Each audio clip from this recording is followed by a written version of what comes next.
Channel हक की आवाज़।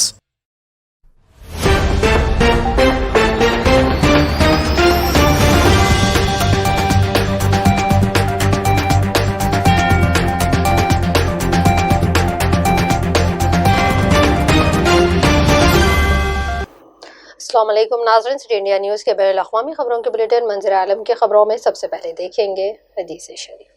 मौलाया सल्लि व सल्लिम दाइमन अबदन अला हबीबिका खैरिल खल्क़ि कुल्लिहिम। अल मुस्लिम अखुल मुस्लिम, मुसलमान मुसलमान का भाई है।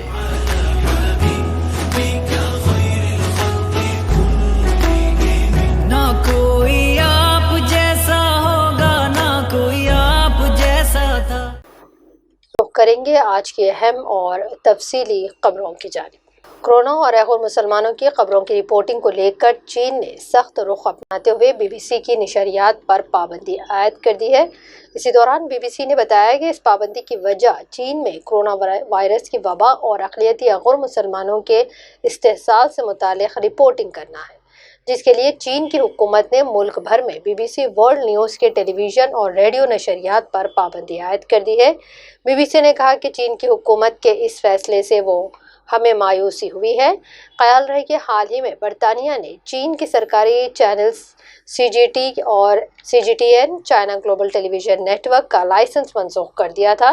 बैनुल-अक़वामी मीडिया में चीन के इस इक़दाम को जवाबी कार्रवाई के तौर पर देखा जा रहा है, लेकिन चीन के NTRA national radio and television administration ने बताया कि BBC वर्ल्ड न्यूज़ के क़वायद की खिलाफ वर्जी की है और खबरें हक़ाइक़ पर मबनी और गैर जानिबदार होनी चाहिए ताकि चीन के कौमी मफादात को नुकसान पहुँचाने वाली ना हो।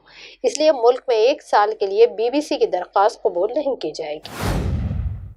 इस्लामी तहरीक मज़ाहमत हमास के सियासी शोबे के सरबराह इस्माइल हनिया ने गुज़िश्ता शाम फ़लस्तीनी सदर महमूद अब्बास से टेलीफोन पर बातचीत की। दोनों रहनुमाओं के दरमियान मिस्र की सालिसी में होने वाले मुसालहती मुज़ाकरात की कामयाबी पर तबादला ख्याल किया गया है। इस मौके पर सदर महमूद अब्बास ने कहा कि वो फ़लस्तीन में इंतखाबात कराने के अपने फ़ैसले पर कायम है और शेड्यूल के मुताबिक इंतखाबात कराए जाएंगे। हमास ने अपने बयान में कहा, सदर अब्बास और इस्माइल हनिया के दरमियान होने वाली बातचीत में काहिरा में गुज़िश्ता रोज़ मुकम्मल होने वाले फ़लस्तीनी मुसालहती मुज़ाकरात पर तबादला ख्याल किया गया है। दोनों ही रहनुमाओं ने फ़लस्तीन में शेड्यूल के मुताबिक पार्लिमानी, सदारती और नेशनल कौंसिल के इंतखाबात कराने के अज़्म का वादा किया। इस मौके पर इस्माइल हनिया ने कहा कि उनकी जमात फ़लस्तीनी धड़ों में मुसालहत को हतमी शक्ल देने, कौमी सियासी शराकत पर कायम रहने और काबिज़ सहयूनी दुश्मन के ख़िलाफ़ मुश्तरका जद्दोजहद करने पर कायम। भारत और चीन दोनों ममालिक के दरमियान मुसलसल मुज़ाकरात के नतीजे में पैंगोंग झील के शुमाली और जनूबी साहिल पर फ़ौजियों को पीछे हटाने का मुआहदा तय पा गया है। इससे कबल चीन की वज़ारत दिफ़ा के तर्जुमान कर्नल क़यांग ने कहा कि पैंगोंग झील के शुमाल व जनूबी साहिलों पर अगली चौकियों पर तैनात दोनों मुल्कों की फ़ौजियों ने बैक वक्त में पीछे हटना शुरू कर दिया है। वहीं भारत के वज़ीर दिफ़ा राजनाथ सिंह ने अपने बयान में कहा, मुआहदे के तहत फ़रीक़ीन अगले चौकियों पर तैनात अपने जवानों को काबिल तस्दीक़ अंदाज में पीछे हटाएंगे। मुआहदे के तहत बुध से ही पैंगोंग झील के शुमाली व जनूबी साहिलों से अफवाज की वापसी का अमल दरामद शुरू हो चुका है। इसी दौरान भारतीय वज़ीर दिफ़ा राजनाथ सिंह के मुताबिक फ़रीक़ीन ने पैंगोंग झील से अफवाज की मुकम्मल वापसी के 48 घंटे बाद दीगर तमाम तनाज़ात को हल करने के लिए सीनियर कमांडरों की सतह पर बातचीत पर भी रजामंदी ज़ाहिर की।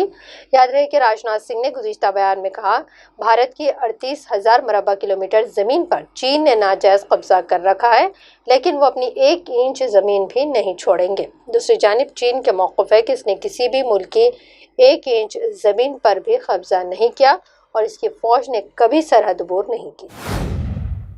माइक्रो ब्लॉगिंग वेबसाइट ट्विटर ज़्यादातर ममालिक में सरकार और अहदेदारों के ऑनलाइन अकाउंट्स की शनाख्त करेगा और भारत और ट्विटर के बीच तकरार का सिलसिला शुरू हो गया है, जिसके बाद इंफॉर्मेशन टेक्नोलॉजी के वज़ीर रविशंकर प्रसाद ने कड़ा रुख अपनाते हुए ट्विटर को भारत के कानून के मुताबिक काम करने की सलाह दी।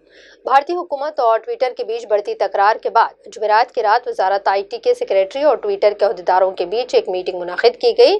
चीफ सेक्रेटरी ने ट्विटर के अहदेदारों से قانون کے مطابق کام کرنے کی بات کہی ہے۔ اسی دوران ٹویٹر نے بھی اپنے بیان میں کہا، اگست 2020 میں ہم نے 2 اضافی زمرے میں اکاؤنٹس کو وسعت دی ہے۔ پہلا اہم سرکاری عہدیداروں کے اکاؤنٹس اور دوسرا ریاست سے وابستہ میڈیا اداروں سے متعلق اکاؤنٹس۔ اس ابتدائی کارروائی میں اقوام متحدہ کی سلامتی کونسل کے 5 مستقل ممبروں میں نمائندگی کرنے والے ممالک کے اکاؤنٹس بھی شامل ہیں۔ کمپنی نے اپنے بیان میں بتایا کہ ٹویٹر 17 فروری سے G7 ممالک میں اس کو وسعت دے گا۔ ناظرین، منظر عالم کی خبروں میں فی الحال اتنا ہی۔ مزید تازہ ترین اپڈیٹس کے لیے دیکھتے رہیے سٹی انڈیا نیوز، حق کی آواز۔